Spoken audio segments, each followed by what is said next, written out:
Good morning, welcome back to my channel Keya style. তো দেখো, সকাল সকাল ঘুম থেকে উঠে ডুকুকে রেডি করিয়ে এখন বেরোচ্ছি ডুকুকে স্কুলে দিতে। তো এই যে ডুকুর আজকে থেকে হচ্ছে পরীক্ষা। খুব একটা মুড ভালো নেই, যেহেতু অনেকদিন ধরে হচ্ছে স্কুল বন্ধ ছিল, আজকে থেকে পরীক্ষা, তাই আজকে থেকে পাঠাচ্ছি। তো ভেবেছে অনেকদিন ধরে স্কুল বন্ধ, যেহেতু পড়াশোনা করতে হবে না, আজকে পাঠাচ্ছি বলে সকাল থেকেই কান্নাকাটি। তো চলো আজকে থেকে ব্লগটা এখান থেকে শুরু করছি, দেখতে থাকো সারাদিন কি কি করছি। আমি যাই, আমিও যাইনি,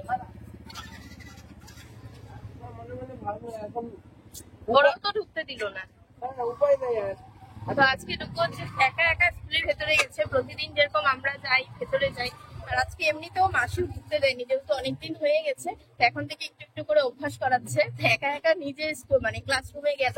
এবার যেহেতু ওর পরীক্ষা, তো অন্য অন্য ক্লাসরুমে বলে স্কুল থেকে দিয়ে এসে এখন এসেছে এই যে গ্যাস সিলিন্ডারের দোকানে। তো এখানে হচ্ছে পাইপগুলো, মানে আমার গ্যাসের যে সিলিন্ডারের পাইপটা আছে ওটা নষ্ট হয়ে গেছে, তাই নিতে এসেছি।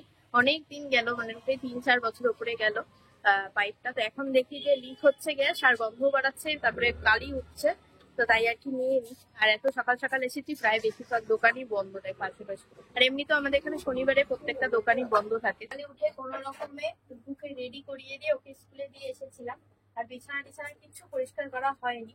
তো এখন আসলাম, এই যে এখন হচ্ছে বিছানা পরিষ্কার করব। আর ওইদিকে হচ্ছে অনিমেষ নিয়ে কেয়া কেয়া বলো কোনটা, ওটা নিয়ে আসলা নাকি 10 টাকা দিয়ে? তাহলে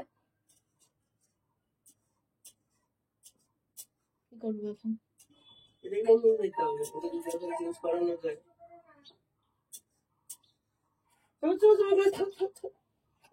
তাহলে এখন কি করে রান্না করব? নষ্ট হয়ে পাইপ দিয়ে যাওয়া হলো, বাড়িতে গিয়ে অনিমেষ লাগানোর চেষ্টা করলো, এবার নখটাই ভেঙে গেছে। মানে তাড়াহুড়োর মধ্যে তাড়াহুড়ো যাকে বলে আর কি। আবার নিয়ে আসা হলো ওভেনটা, এই যে এখন লাগানো হচ্ছে নখটাই। ওরা পারে ভালো মতো, অনিমেষও পারে, কিন্তু অনেকদিন পুরানো হয়ে গেছে, নখটাও অনেকদিন পুরানো, 8-9 বছরের ওপরে। তো একটু চাপ দিয়ে লাগিয়েছে, ব্যাস ভেঙে গেছে।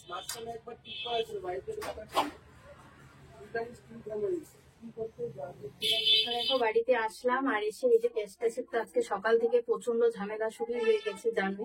তো এই যে বাড়িতে এসে কোন রকমের গ্যাসটার ঘরটার পরিষ্কার করলাম, যেহেতু গ্যাস একদম খোলা হয়েছিল, গ্যাসের নিচে টিচে মানে সবসময় তো আর পরিষ্কার করা হয় না।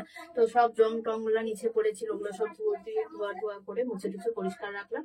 আর এখন রান্নাটা বসাবো, এখন অনেকটাই দেরি হয়ে গেছে, তাই ঝটপট করে রান্না করতে হবে। প্রথমে বসালাম তাড়াতাড়ি, যেহেতু রান্না হয়ে যায়, ডাল বসালাম আগে। আর এখন হচ্ছে পটল পোস্ত করবো, তাই এই যে পটলগুলো সব কেটে নিচ্ছি।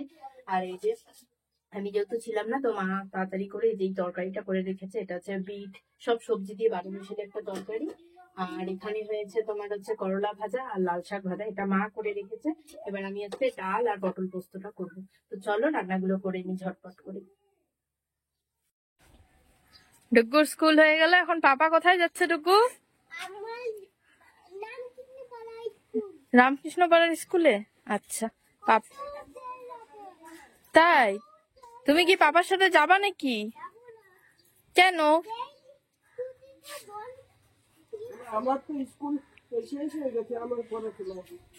যখন যখন অনিমেষ আমার সাথে যায় তখন এরকম ফুটানি মারে না, দেখো আজকে একবারে চশমা দেখা তাকাও, চশমা টশমা পরে একবারে